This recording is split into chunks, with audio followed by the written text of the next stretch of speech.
I also request that could you please create a video explaining star and car. Sure. ഇന്റർവ്യൂസിൽ usually behavioural questions ചോദിക്കാറുണ്ട്. നിങ്ങൾ previous എക്സ്പീരിയൻസിൽ എങ്ങനെയാണ് ചില situations handle ചെയ്തത് എന്നറിയാൻ വേണ്ടിയിട്ടാണ് ഇങ്ങനെയുള്ള ക്വസ്റ്റ്യൻസ് ചോദിക്കുന്നത്.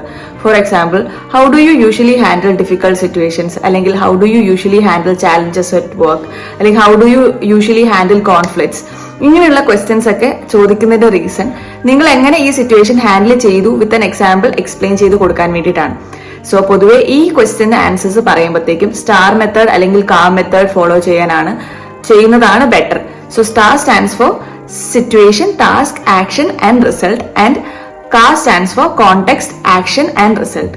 അപ്പൊ നിങ്ങൾ എന്ത് സിറ്റുവേഷൻ ആയിരുന്നു എന്ന് ആദ്യം പറഞ്ഞു കൊടുക്കുക, അവിടെ ഉണ്ടായിരുന്ന ടാസ്ക് എന്തായിരുന്നു എന്ന്, ഹാൻഡിൽ ചെയ്യുന്ന ടാസ്ക് എന്താണെന്ന് പറഞ്ഞു കൊടുക്കുക, ആൻഡ് ഫൈനലി എന്ത് ആക്ഷനാണ് നിങ്ങളുടെ സൈഡിൽ നിന്ന് പ്രൊവൈഡ് ചെയ്തത്, ആൻഡ് റിസൾട്ട് എന്തായിരുന്നു, എത്ര നന്നായിട്ട് നിങ്ങൾക്ക് ആ ഒരു ആക്ഷൻ അല്ലെങ്കിൽ ആ ഒരു ടാസ്ക് മാനേജ് ചെയ്യാൻ പറ്റി എന്നുള്ള രീതിയിലേക്ക് വേണം ആ ഒരു ആൻസർ നിങ്ങൾ ഫ്രെയിം ചെയ്യാൻ വേണ്ടി. സോ കുറച്ച് ബിഹേവിയറൽ റൗണ്ട് ക്വസ്റ്റ്യൻസ് ഞാൻ ഡിസ്ക്രിപ്ഷനിൽ ആഡ് ചെയ്യുന്നുണ്ടാവും. ഈ ക്വസ്റ്റ്യൻസ് വായിച്ചിട്ട് നിങ്ങൾ ഹാൻഡിൽ ചെയ്ത സിറ്റുവേഷൻസിനകത്തുണ്ടെങ്കിൽ ഈ സ്റ്റാർ മെത്തേഡ്, കാം മെത്തേഡ് ഒക്കെ ഫോളോ ചെയ്തിട്ട് ആൻസേഴ്സ് നന്നായിട്ട് പ്രിപ്പയർ ചെയ്ത് വെക്കുക. So until next video, by.